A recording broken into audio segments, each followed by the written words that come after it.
Assalamualaikum warahmatullahi wabarakatuh. Perkenalkan, saya Elvianti Simamora, AMD, peserta Latsar CPNS 2021, golongan 2, angkatan 5, kelompok 2. Pengampu materi Bapak Suryajaya, SH MPD. Baik, di sini saya akan memaparkan tentang mind mapping etika publik.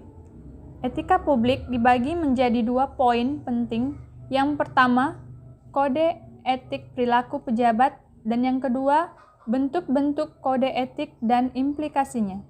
Baiklah, kita akan bahas dari poin pertama, kode etik perilaku pejabat. Seperti yang kita ketahui, kode etik adalah peraturan yang mengatur tingkah laku dalam suatu kelompok khusus. Sudut pandangnya hanya ditunjukkan pada hal prinsip dalam bentuk ketentuan tertulis. Nah, di sini kode etik perilaku pejabat dibagi menjadi beberapa bagian pokok bahasan, yaitu yang pertama, 12 kode etik dan kode perilaku ASN. Yang kedua, 15 nilai dasar etika publik. Yang ketiga, definisi dan lingkup etika publik. Yang keempat, dimensi etika publik. Dan yang kelima, tuntutan etika publik, kompetensi. Dan terakhir, perilaku pejabat publik.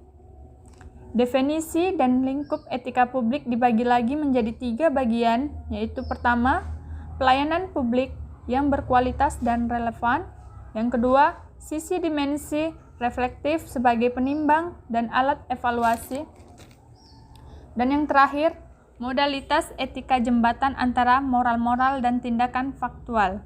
Sedangkan dimensi etika publik dibagi menjadi 3 bagian. Pertama, dimensi kualitas pelayanan publik, yang kedua, dimensi modalitas, dan yang ketiga, dimensi tindakan integritas publik. Di mana modalitas terdiri dari 3, yaitu akuntabel, transparan, dan netral. Kita masuk pada poin berikutnya, yaitu bentuk-bentuk kode etik dan implikasinya. Poin ini dibagi menjadi beberapa bagian pokok bahasan. Yang pertama, pentingnya etika dan urusan publik. Yang kedua, penggunaan kekuasaan. Ketiga, konflik kepentingan. Keempat, sumber-sumber kode etik bagi ASN. Dan yang terakhir, implikasi kode etik dalam pelayanan publik. Penggunaan kekuasaan dibagi menjadi 3 bagian, yaitu legitimasi sosiologis, legitimasi etis, dan legitimasi kekuasaan. Konflik kepentingan dibagi menjadi 3 bagian, yaitu penyalahgunaan kekuasaan, pengarahan sumber daya publik yang kurang optimal, dan yang terakhir, peningkatan kesejahteraan rakyat terabaikan. Dan sumber-sumber kode etik bagi ASN diambil dari beberapa peraturan pemerintah.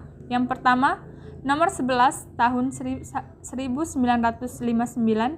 Yang kedua, nomor 21 tahun 1975. Yang ketiga, nomor 30 tahun 1980. Yang keempat, nomor 42 tahun 2004. Yang kelima, nomor 53 tahun 2010. Yang keenam, nomor 5 tahun 2014. Demikian tentang pemaparan mind mapping etika publik. Sekian dan terima kasih.